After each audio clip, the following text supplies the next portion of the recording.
প্রিয় দেশবাসী, আজ বাংলাদেশ একটি গভীর সংকটময় মুহূর্তের মধ্য দিয়ে যাচ্ছে। এখন পর্যন্ত আমাদের প্রাপ্ত খবর অনুযায়ী আওয়ামী লীগ, ছাত্রলীগ, যুবলীগের সন্ত্রাসীরা গুলি করে কুপিয়ে প্রায় 30-এর অধিক শিক্ষার ছাত্র জনতাকে হত্যা করেছে এবং দিন শেষ হতে হতে এই সংখ্যাটা কোথায় গিয়ে দাঁড়ায় আমরা জানি না।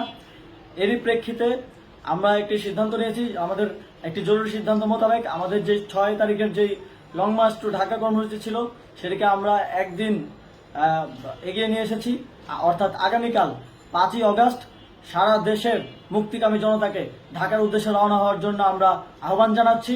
যারা পারবেন, যাদের পক্ষে সম্ভব হবে, আজ রাতেই আপনারা ঢাকার উদ্দেশ্যে রওনা হয়ে যান। আমরা আগামীকাল সারা দেশের মুক্তিকামী জনতাকে ঢাকায় আসার আহ্বান জানাচ্ছি। বিশেষ করে ঢাকার আশেপাশের যে জেলাগুলো আছে, আপনারা দায়িত্ব নিয়ে মসজিদের মাইকে ঘোষণা দিয়ে যাদেরকে পাবেন সবাইকে নিয়ে ঢাকার উদ্দেশ্যে রওনা হন। এই লড়াই আমাদের জন্য একটি চূড়ান্ত লড়াই। আমরা চূড়ান্ত ঘোষণার জন্য প্রস্তুত, আমরা গণভবনের দিকে যাত্রার জন্য প্রস্তুত এবং সেই উদ্দেশ্যেই আপনারা সবাই ঢাকা আসুন। আমরা আপনাদের সবাইকে নিয়ে আমাদের চূড়ান্ত দাবি আদায়ে এগিয়ে যাব। আমি জানি না সমন্বয়করা আজকে রাতে বেঁচে থাকতে পারবে কিনা, কিন্তু আপনাদের উপর আমরা এই দায়িত্ব দিচ্ছি।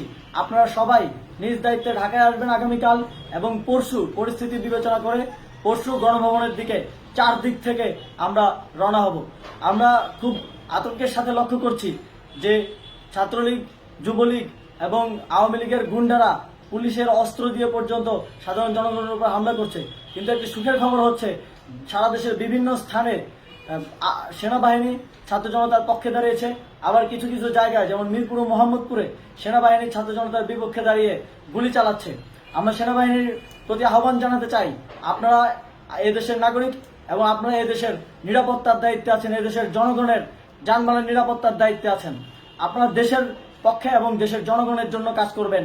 কোনো খুনি সরকারের জন্য, কোনো খুনি রাজনৈতিক দলের জন্য কাজ করবেন না। এটি এদেশের জনগণ আপনাদের থেকে প্রত্যাশা করে। আমাদের এই আন্দোলনে সম্পূর্ণ সমর্থন দিয়ে হয় নিরপেক্ষ থাকুন, অথবা এই খুনি বাহিনীকে, সরকারের খুনি বাহিনীকে প্রতিহত করুন, তাদেরকে যথাযথ শাস্তির আওতায় নিয়ে আসুন। যেই কারফিউ সরকারের পক্ষ থেকে ঘোষণা করা হয়েছে, আমরা স্পষ্টভাবে বলতে চাই, সেনাবাহিনী এই ধরনের কোনো কারফিউ বাস্তবায়নের জন্য মাঠে না নামে। যদি মাঠে নামে তাহলে সেনাবাহিনী স্পষ্টভাবে অফিসিয়ালি জনতার বিরুদ্ধে দাঁড়াবে। আমরা চাই না সরকারের এই ষড়যন্ত্রে সেনাবাহিনী পা দিক। সেনাবাহিনীকে জনতার বিরুদ্ধে দাঁড়ানোর যে ষড়যন্ত্র সরকার রচনা করছে সেটিতে সেনাবাহিনী পা দিবে না, এই বিশ্বাস আমরা রাখতে চাই। আওয়ামী লীগ আজ সারা দেশে তাদের খুনি বাহিনীকে নামিয়ে দিয়েও ছাত্র জনতার প্রতিরোধের মুখে টিকতে পারেনি। রাজপথের পরাজিত শক্তি হিসেবে তারা সেনাবাহিনী সহ অন্যান্য বাহিনীকে আমাদের বিরুদ্ধে কাজে লাগানোর চেষ্টা করছে।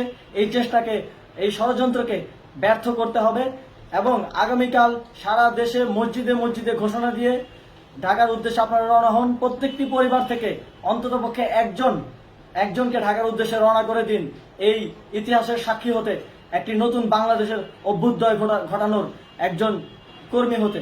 ধন্যবাদ সকলকে।